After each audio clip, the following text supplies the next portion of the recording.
L'homos, c'est un mot arabe. Le namous, c'est la norme. Aujourd'hui, on dit la société anomique. Il n'y a plus de normes, il n'y a plus le bien et le mal. Tout est permis, permissive society. Donc, l'imam, il ne s'est pas appelé président de quoi que ce soit. Il l'a élu pour ça. Ça change comme ayatollah, mais c'est pas. Il y a beaucoup d'ayatollahs. Oui, mais ça a changé depuis. Il y a eu l'affaire de l'Iran Gate en 84. Il y a eu les négociations avec les Américains en 2015. Bien sûr, négocier, oui, négocier, c'est le mot arabe. Naqasay ou naqisu. Oui, mais est-ce qu'il a cédé quelque chose? Ce qui compte, tu discutes avec lui. Là, qui résiste à l'Amérique aujourd'hui? Qui résiste? Tout le monde, les Iraniens étaient contre la rupture avec Israël, le peuple iranien. Il dit, on rompt, Margabar américain, mort à l'Amérique, mort à la Russie. Pourquoi on va rompre avec Israël? Misr ou Israël, l'Égypte est devenue, voilà, avec Israël. Tous les, pourquoi on va être, nous, pire, on va nous punir à cause de ça. L'Iran est puni depuis 50 ans pour une seule chose. L'Amérique lui dit, tire-toi de la Palestine, n'interviens pas. Khamenei, qui hérite de Khomeini, problème numéro un, notre ennemi numéro un, c'est Israël. Voilà ce qu'il... Donc, tant que l'Iran était pro-américain, tous les Arabes l'aimaient. J'ai la photo du roi américain qui a embrassé la main du Shah, la main du Shah. Voilà. Alors moi, j'embrasserai les pieds de Soleimani. Je lis un peu par... Que ce qu'on reproche aussi à l'Iran, vous dites qu'on lui reproche sa position vis-à-vis de le dossier palestinien, mais ce qu'on reproche aussi à l'Iran, c'est sa position expansionniste. Ça a été déjà déclaré au temps du Shah lorsqu'il a fait sa visite en Irak à l'époque de Qsem, lorsqu'il a dit « nous avons une main sur une bonne partie des Irakiens » qui a fait qu'il a écourté sa visite à l'époque. Et puis, on le voit aujourd'hui, il soutient les Houthis, il demande un droit de regard sur la situation des 2 millions de chiites qui sont au niveau de Qatif, je pense, le Qatif en Arabie Saoudite, où il y a, il faut bien l'avouer, 70% des réserves pétrolières. Donc il y a cette attitude et cette vision expansionniste que citent beaucoup de personnes autour de l'Iran. Oui, il n'y a que les vendus pour parler d'expansionnisme iranien. L'Iran, expansionniste, si elle était bien avec l'Arabie, elle lui donnera des milliards, rien du tout. C'est tout. Elle n'a qu'à arrêter de soutenir la Palestine, l'Amérique lui ouvrira, c'est fini, le boycott, tout est fini. Mais c'est une réalité. Non, c'est l'interprétation qui est celle de vendu. L'Iran dépense des milliards pour aider les Palestiniens. Est-ce qu'on doit aider les Palestiniens ou pas? Les Palestiniens, ce n'est pas des chiites, c'est des sunnites. Pourquoi les soi-disant musulmans, pourquoi n'est-il pas les Palestiniens qui aident à Gaza? Qu'est-ce qui les aide? Ce sont les Palestiniens qui disent, qui reconnaissent qu'il n'y a que l'Iran. Donc, vous savez, expansionniste. L'Iran va créer Hezbollah. Ce n'est pas l'Iran, c'est des hommes au Liban qui reconnaissent un homme qui s'appelle Khomeini, qui militent, qui veulent finir avec la libanerie. C'est le docteur Khaldi, l'ami de Ben Nabil Rahman, qui appelait ça, la libanerie, voilà, comme écurie. Donc, maintenant, combien de... on a fait des guerres avec Israël, hein, à l'époque de Nasser, en 6 jours. La guerre des 6 jours, nous ont écrasés. 2006, il y a une guerre au Liban avec la Hezbollah. Quelques années avant, les Israéliens ont occupé Beyrouth en 2 jours, quand il y avait 40 000 Palestiniens. Quand ils sont venus, ils n'ont pas avancé plus de 12 km. Qui est-ce qui les a aidés?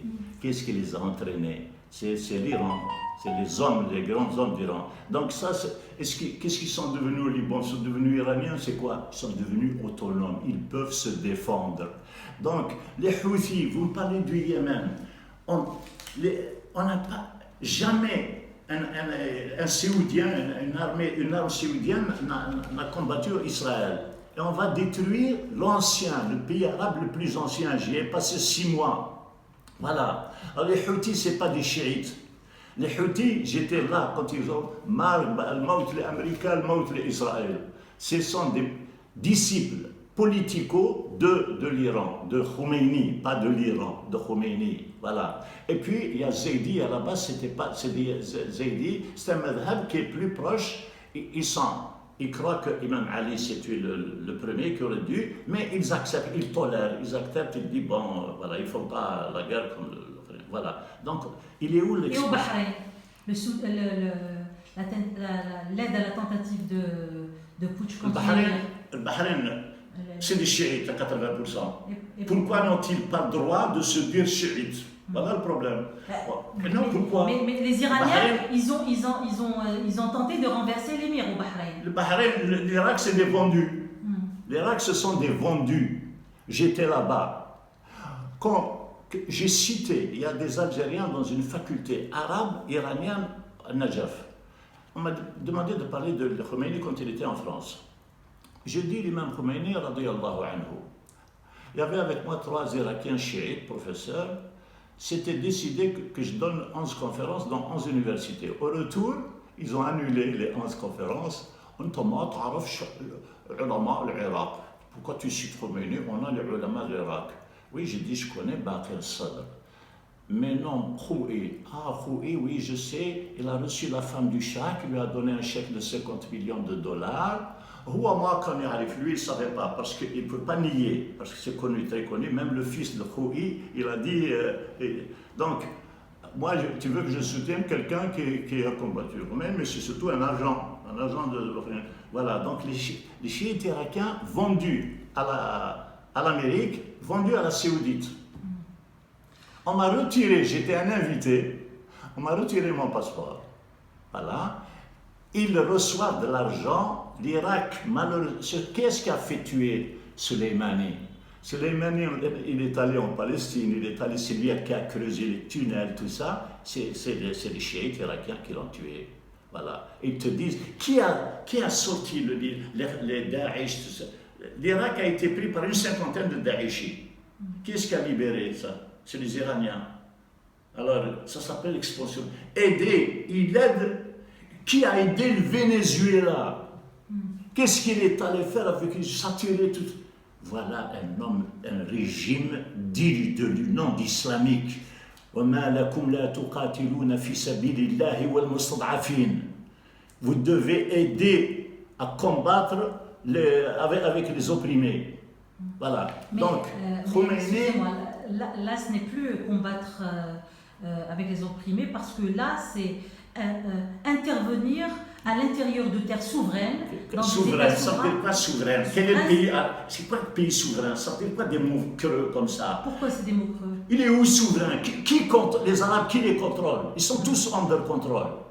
Ils sont où souverains? Il y a dans le peuple, il y a des hommes libres et il y a des vendus. Il y a les autres, la masse, la pauvre. C'est tout. Elle veut ils veulent vendre, ils veulent survivre, ils veulent vivre. Mais là, vous trouvez que c'est normal qu'un pays aide la population d'un autre pays sous le label de l'humanisme? Ah oui. Bon, vous ne trouvez pas anormal que l'Amérique s'intervienne partout? Non, pas du tout. Ah oui. Je n'ai pas trouvé normal. Oui, non, mais je veux dire, ceux qui parlent comme ça, oui. Nous, on a ces cibles. Premièrement, il faut nous dire qui gouverne le monde. Et pourquoi ils ne vont pas plutôt en Israël, au lieu de partir en Arabie Saoudite ou au Yémen ou Ils ne vont pas partir en Israël, c'est qui Hezbollah? Pourquoi Israël, Hezbollah, il est à 50 km. Pourquoi Israël ne peut plus avancer? Pourquoi? Alors, il y a des gens, les premiers concernés, c'est les Palestiniens, c'est les Arabes. Donc, on a des Arabes, on les arme, on les forme, on les arme, c'est à eux de faire le boulot. Maintenant, on ne peut plus rien. Alors, le Yémen, maintenant, il y a moins de ulama sunnites dans beaucoup de pays pour condamner, pour dire comment, qu'est-ce que c'est cette armée saoudienne qui n'a jamais tiré une cartouche sur Israël. Toutes les victimes de saoudites, ce sont des musulmans. Ils nous ont envoyé 100 000 Daeshis, voilà, qui ont ruiné, qui ont tué des millions de Syriens, de trucs, voilà. Daesh, c'est la CIA qui reconnaît qu'ils ont créé. Oui. Voilà, avec des soi-disant salafis, des barbes. On leur dit, vous allez combattre pour l'islam. Voilà. Vous citez le Hezbollah. Quelle est aujourd'hui la mission du Hezbollah, puisque c'est bon C'est Quelle est aujourd'hui la mission du Hezbollah? Oui, c'est défendre l'indépendance du Liban. Voilà, en un mot. Mais n'est-ce pas que tous les territoires ont été récupérés? C'est quoi t'es récupéré? C'est un régime vendu. C'est un régime vendu, le gouvernement. C'est le peuple libanais qui se révolte en disant de quoi vous parlez? Le peuple libanais qui dit, voilà, maintenant, Vous voilà. parlez de quoi? De quel territoire? L'indépendance du Liban. Mais c'est des mots creux, tout ça. La faillite, là, le gouvernement, c'est la faillite, toujours c'est la faillite, c'était les minorités. Pourquoi d'abord c'est les chrétiens qui gouvernent le Liban? Ça, c'est l'accord de Taïf. C'est quoi? C'est l'accord de Taïf. Quel accord Taïf? C'est la France. C'est la France qui a laissé. Elle a donné. Mais il y a eu un accord à Taïf. Taïf, c'est un accord qui est quoi un accord? Un accord, c'est un rapport entre deux parties. Voilà. Mais si on remet en cause... Non, la majorité n'est pas musulmane. Pourquoi faut-il que le chef d'État soit chrétien? Excusez-moi, le chef d'État chrétien au Liban n'a pas le poids de quoi? Du Parlement. Oui. C'est faux. C'est faux. D'abord, qui est chiite. Attendez, là, vraiment, ça, c'est les questions de vous. Je suis sûr que vous faites l'avocat, enfin pas l'avocat, le porte-parole, vous rapportez le. C'est non, bon. non, Voilà. Je fais l'avocat ni le porte-parole de personne. Voilà, non, mais tous vos arguments, c'est des arguments, enfin, c'est ce qui sont. Dans chaque pays, la démocratie, bon, il faut que la majorité vote. La majorité au Liban, elle est musulmane, non, je ne vois pas pourquoi tu vas me. Ils ont accepté, non? Hein? Ils ont accepté l'accord de Taïf. Ils n'ont rien accepté. Non, ils ont accepté. La France qui a laissé ça, ils n'ont rien accepté. C'est la France qui a laissé, qui a dicté que le président soit chrétien, l'autre le président de la Casa, etc. Comme au Sénégal, on leur a laissé, on leur donne leur dépendance, on leur donne un chrétien, 98% musulmans. C'est la France qui gouverne tous ces pays-là. Et elle continue à nous gouverner. Voilà, Hizb França, c'est un concept que j'ai utilisé 1000 fois. Eh bien, Hizb França, il est omniprésent. Voilà, je ne vois pas pourquoi on va écrire notre constitution en français. Voilà, on écrit en arabe. Voilà, il n'y a pas un pays autre qui écrit sa constitution dans deux langues. Voilà, je ne vois pas ce qu'on fait à attendre à apprendre une langue qui représente 2,5% de l'Internet, le français.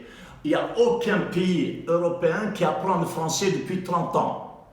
Il n'y a que ce soi-disant Maghreb Arabie qui est plutôt indéfinissable. Voilà, on apprend. L'anglais c'est 87%, moi je vais aller à la science. Je ne vais pas attendre que les Français me traduisent de l'anglais, ils ne traduisent pas. Pourquoi éliminer cette langue au lieu d'en avoir? J'élimine pas. Moi je veux. L'arabe c'est la langue non négociable. Non négociable, c'est la langue de ma religion. Et c'est aussi scientifiquement, en tant que linguiste, la langue la plus facile, la langue la plus ancienne, la plus antique, avec toutes les autorités des plus grands savants. Deuxièmement, j'apprends la langue de l'époque, la science qui me permet d'accéder au savoir moderne. Voilà, c'est pas en français qu'il est. Sans aller vers une nouvelle forme de servitude, anglitude, on va dire. Non, il n'y a pas de servitude. Moi, regardez les anglophones musulmans. Ils sont totalement différents des francophones. En quoi? Les francophones, en général, vocation à la servitude. Voilà. Les anglophones, regardez les l'Angleterre. anglophones de l'Égypte, bon, on ne va pas attaquer aussi nos frères d'autres pays. Mais ce que vous êtes en train de dire, c'est que les anglophones des autres pays arabo-musulmans sont moins serviles. C'est pas arabo. Moi, je parle, en Angleterre, il y a juste 5 millions de musulmans. En France, nous sommes 15 millions. On a un seul droit, ferme ta gueule. En Angleterre, les 9 grandes villes ont élu des maires musulmans. Et ces maires-là, ce n'est pas les maires à la française, les arabes de service. Un imam qui va en Israël, tous les imams en France sont gérés par la police. Alors, ces maires en Angleterre, pakistanais, de l'Indien, etc., dans leur campagne électorale, ils condamnent Israël.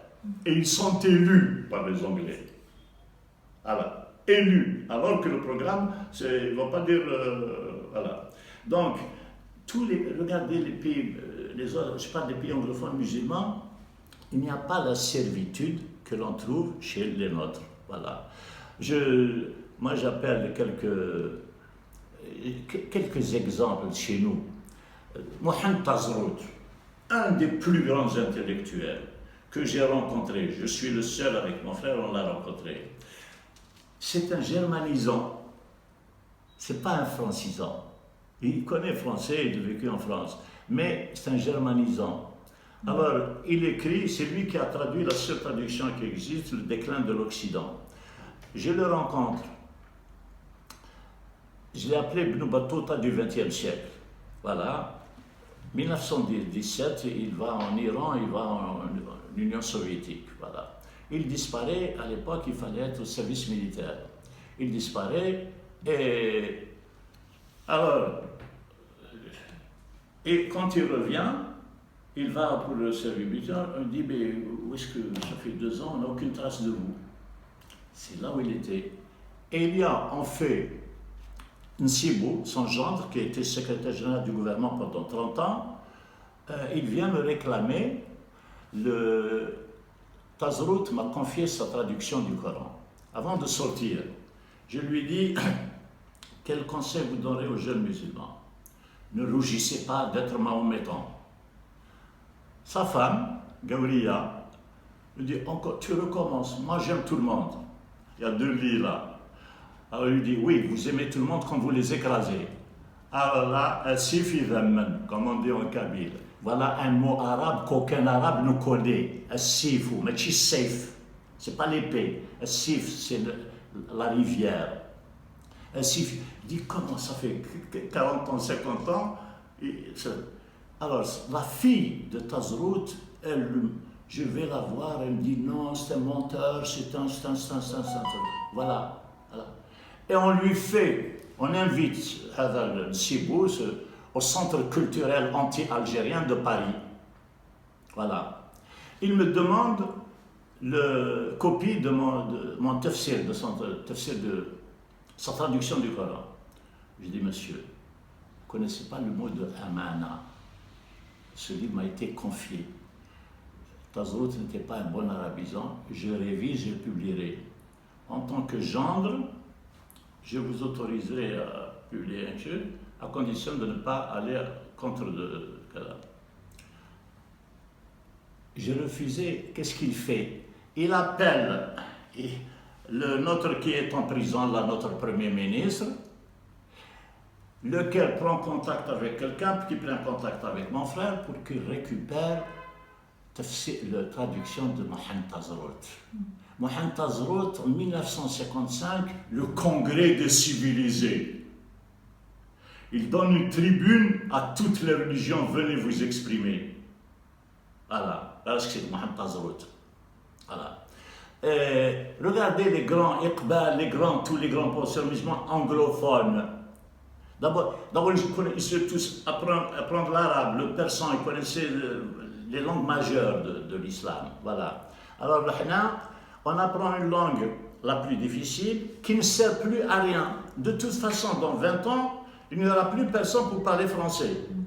Ceci dit, il n'y aura plus personne pour parler ni Tamazirt, ni l'Haourih.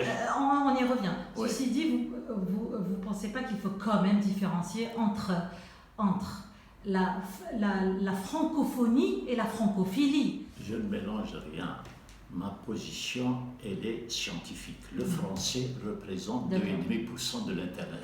Je n'ai pas de temps. Oui. Un linguiste, moi, je lis 10 langues. C'est bon pour qu'elle bicoule les lisan et insan. Je ne suis pas contre. Je dis, moi, quelles sont mes priorités dans le bled. J'apprends ma langue, j'apprends la langue de la science. Après, celui qui veut, c'est très bien. Très bien. Très bien. Donc, vous appelez à l'acquisition de la langue anglaise. La langue utile, la langue de la science qui me permet d'aller au savoir. Voilà. Oui. On remarque ces dernières années, y compris dans les médias algériens, notamment privés, qu'il y a comme ça des invités qui appellent à une nouvelle forme d'islam, à revisiter l'islam, à revoir le tafsir du Coran, à revoir même les hadiths, etc. Vous pensez quoi de ces personnes? Il y a un concept que j'appelle les mu'allafatu juyubuhum. Il y a des intellectuels, mu'allafatu juyubuhum, c'est des harkis des harkis intellectuels. Je vais citer un que normalement je n'aurais pas dû, parce que personnellement, Harkoun me rendait visite au moins une fois par mois, par 2 mois, il venait me rendre visite. Alors un jour il me dit, Wallah, quoi qu'on fasse, ils ne seront pas satisfaits. Tu parles comme le Coran. Et puis, je dis, mais maintenant, tu sais, moi je fais une conférence sur la Bosnie la semaine prochaine. J'ai créé à l'UNESCO une association de solidarité avec la Bosnie, les victimes en Bosnie. Il n'est jamais venu, donc il vient me tenir un langage discrétionnaire et poli. Alors, Harkoun, c'est un savant, vraiment bien. Personne ne va remettre en cause ça. Oui, mais Harkoun, il y a un docteur français, non, d'abord je finis, il écrit relire le Coran. C'était la mode, relire le Capital. Quand le communisme a fait faillite partout, donc on dit non, c'est pas ce qui. Si on a mal compris, on va relire le Capital. Donc il fait un truc, relire le Coran. Vous le citez Harkoun. Avant de le relire, il faut le lire. Tu n'es pas musulman, personne ne t'a vu prier, personne ne t'a vu jeûner, personne. Pourquoi tu. Il ne faut pas que tu t'éclaires. Alors, à l'époque, on l'invite à la mosquée de Paris. L'Observatoire, l'Express, je ne sais pas, un journal à l'époque, l'homme qui veut réformer l'islam de l'intérieur. Donc il commence sa phrase, c'est la première fois que je mets les pieds dans une mosquée depuis 20 ans. On a tous ri, parce que quand on veut réformer l'islam de l'intérieur, il faut quand même être à l'intérieur. Voilà. Donc, je lui parle, il parle avec moi, ben, je dis, quand il donnait des cours, chaque fois c'était faire douter les musulmans. Alors, les étudiants m'appellent, je vais quand on va là-bas, nous devons rechercher au cours. Ben, s'il te plaît, viens. Il y avait la sœur de Mohamed Qutb, Sayyid Qutb. Son mari était un ami. Comment peux-tu encore être musulman avec tous ces gens-là? Faire douter. Quand je vais là-bas, ils changent de langage. Alors, un jour, je vais avec le pasteur Mathieu, comme disent les Marocains, Allah yarahmou bi rahmatin sara. Et moi, je crois qu'il était musulman. C'est un pasteur. Sa femme publiait chaque mois une revue des juifs antisionistes en Israël, militante comme extra. Lui, Rachid, vous ne savez pas ce qui vous attend, il faut lire l'histoire du protestantisme. Pendant 100 ans, on nous a massacrés. Et après, vous allez payer le prix d'être musulman. On va à une conférence de Harkoun. Alors, Harkoun commence à parler. Pasteur Mathieu lui dit, Monsieur Harkoun, foutez la paix aux musulmans. Si vous n'êtes pas musulman, foutez la paix aux musulmans. Comment vous dites ça? Moi, je reviens d'Algérie. Oui, je reviens d'Algérie. Oui, moi, je suis retourné avec lui en Algérie. D'ici en Algérie, il y a un séminaire. Et puis, dans l'avion, il prend Ishrab al-Khamr. C'est bien, tu parlais de tafsir et maintenant tu vois la côte. Donc, il faut finir avec les menteurs. On n'a pas besoin, comme disent Allah et Rahmou, c'est Qaïd Ahmed. L'islam, il y a la mosquée à Clichy, ça fait 2 ans qu'elle est fermée. Chaque vendredi, les musulmans prient sur la place publique. Il y a 15-20 députés qui viennent protester. L'islam n'est pas en panne. Dans tous les pays, on prie dans les rues. Chaque jour, des Français, des musulmans, des Anglais, de l'autre, j'en connais plein qui sont devenus musulmans. Il n'y a pas d'alternative religieuse au monde en dehors de l'islam. L'Église est finie. Le pape, il reconnaît que les musulmans sont, pour la semaine, 2 semaines, que les musulmans sont plus nombreux, ils sont 1,5 milliard. Ça fait longtemps qu'on est plus nombreux. Les églises sont vides. Il n'y a plus rien. Je connais qui est-ce qui prie dans les... Il y a 4 grandes églises en France vendues pour devenir des centres commerciaux. Qui va, tant qu'on priait en latin, on disait Amen à la fin. Mais quand on est passé en français, que je prie Dieu le Père, Jésus-Christ le Fils, qui est mort sous le Ponce Pilate, ensuite est descendu aux enfers, le 3e jour est ressuscité des morts, ensuite est monté au ciel, s'est assis à droite de Dieu. Il n'a pas repris sa place au vol. Voilà la Fatiha des chrétiens. Qui va croire ça? Tant que maintenant qu'ils comprennent, ils ne peuvent plus croire en ça. Voilà. Alors maintenant, le pape parle de Rabb al-Alamin, le Seigneur des univers. Voilà. Donc, les vendus, en général, c'est des francophones. Il n'y a pas d'intellectuels anglophones vendus. Très peu, très peu. Il y a eu un seul, il y a eu Wahed, mais les grands, c'est... Voilà. Donc, il y a des gens qui cherchent des places. Donc, j'aurais pu être le plus grand Mebuet, ouais, mais je suis rentré à l'UNESCO sur concours. Quand ils ont entendu mes conférences, on m'écrit 4 mois après que vous avez été reçu. Voilà, est-ce que vous voulez travailler en permanence avec l'UNESCO ou vous voulez de temps en temps? Moi, à l'UNESCO, à l'époque, alors j'ai écrit un livre que je finissais, l'insigne honneur de servir dans la maison de l'homme. M majuscule, H majuscule. 4 mois après, now that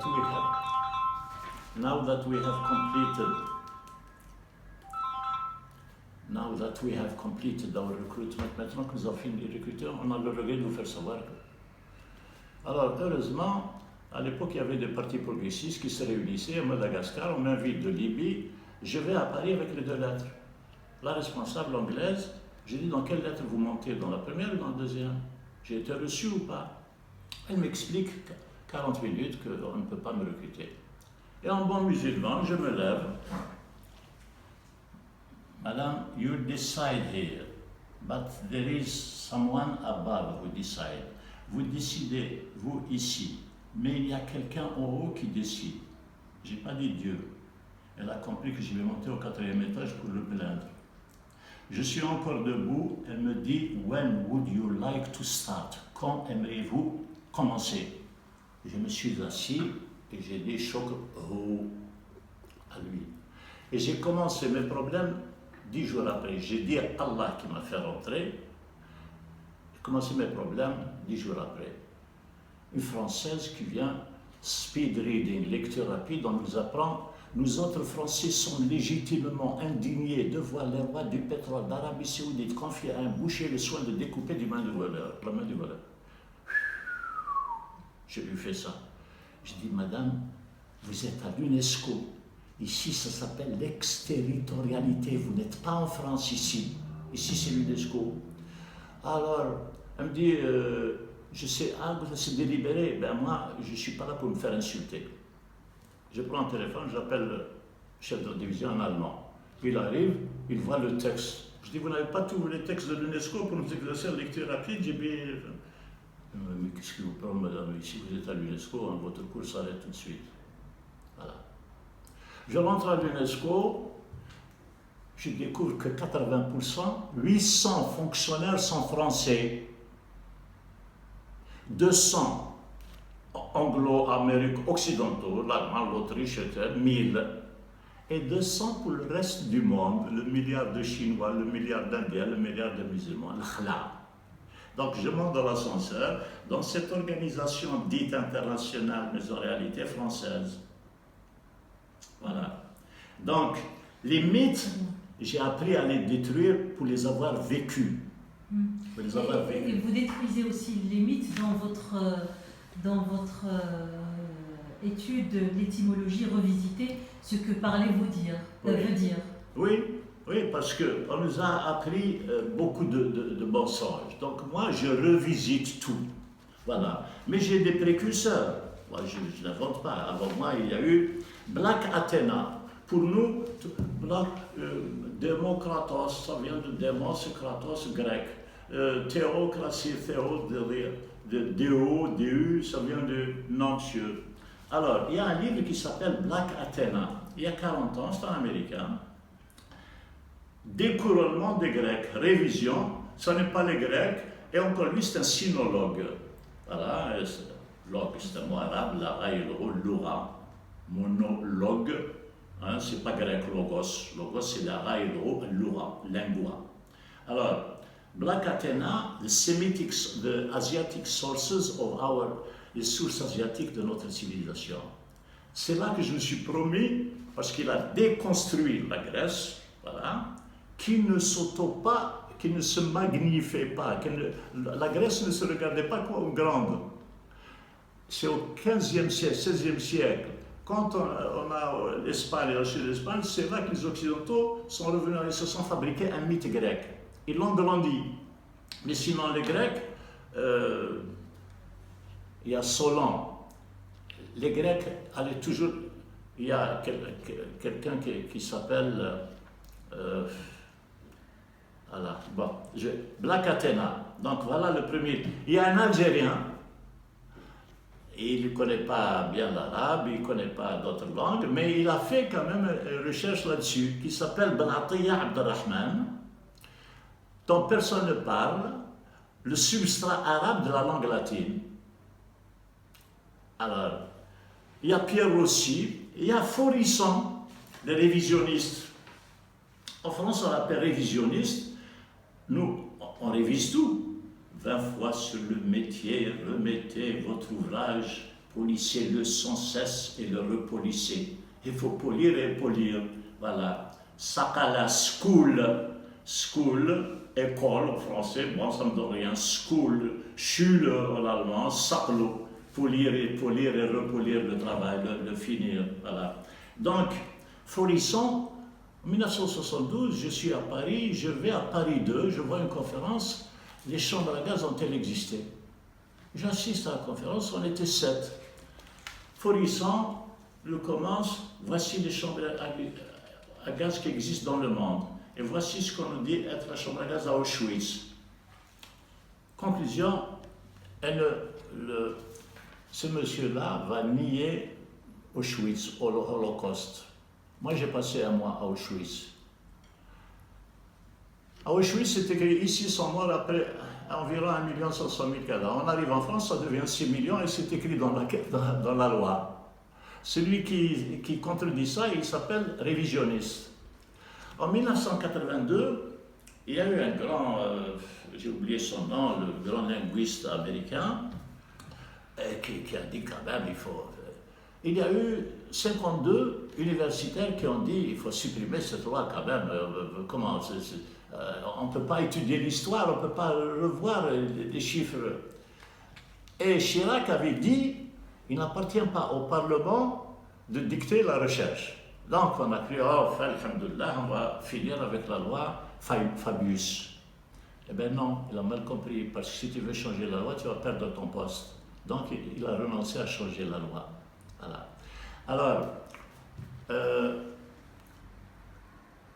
il y a en Angleterre, cette loi n'existe qu'en France, en Autriche et en Allemagne, la loi révisionniste. Sinon, partout ailleurs, en Amérique, tu peux dire Jewish Lobby, tu peux nier le Holocauste, ça n'existe pas, tu peux chercher, tu peux nier comme tu veux. Il n'y a qu'en France. Voilà. Donc, moi, j'ai fait Garaudy, qui a repris le travail de Faurisson, dans son livre. Il va à la Bibliothèque nationale, il demande un livre qui s'appelle Yearly Jewish Book, l'annuaire juif. C'est une revue américaine qui publie chaque année les statistiques des juifs dans tous les pays du monde. Il est à la Bibliothèque nationale, on lui a dit il n'est pas disponible. C'est la même fois que moi j'avais demandé un livre de Ben Nabi, on m'a dit il n'est pas disponible. En tous les cas, c'est comme ça que je recherche. En espagnol, on dit cerca, srat. Quand tu cherches, il faut voler l'information. Aujourd'hui, c'est comme ça, sinon, elle n'est pas disponible. Donc, on ne lui a pas donné. J'ai dit à tout hasard, je vais à la bibliothèque de l'UNESCO, je rentre, 10 minutes, 2 minutes après, je reviens. Eureka. Ouais, c'était mot arabe aussi. J'ai trouvé. Alors, qu'est-ce qu'elle dit cette revue? En 1939, voici les statistiques, les Juifs en Pologne, en Bulgarie, dans toute l'Europe, dans chaque pays. En 1939, chaque année, dans toute l'Europe, il y avait 2 800 000. Avant, comment a-t-on pu tuer 6 et il en reste encore 3? Donc les cadavres. Ce sont les Juifs qui ont manipulé ça pour faire fuir les Juifs vers la Palestine. Voilà. Donc voilà les grands mythes. Les grands mythes. Alors, il y a plein de mythes sur l'histoire. Regardez un grand historien espagnol, Ignacio Olagu, que j'ai rencontré en 72 à Paris, voilà, les Arabes, il a fait un livre, La Révolution islamique en Occident, la Révolution islamique en Occident, interdit par Franco. Il vient souvent, je publie le livre en français. Les Arabes n'ont jamais envahi l'Espagne. Voilà. Oui, il explique dans tout ce livre-là, non. Quand les Arabes, les Berbères arrivent en Espagne, à la demande de princes espagnols qui se bagarraient, ils demandent, que pensez-vous de Jésus? Ah, Jésus c'est Rasulullah, c'est un prophète. Ah, ben c'est ce qu'on a cru nous aussi, c'est ce qu'on croit. Et qui étaient les Espagnols? C'était des Berbères. Medina Sidonia, c'est les Sidoniens libanais. Medina Sidonia, c'est une ville à 1000 ans avant Jésus. Berbère ou Amazir? Ça n'existe pas un Amazir. Un Amazir, c'est un dialecte au Maroc.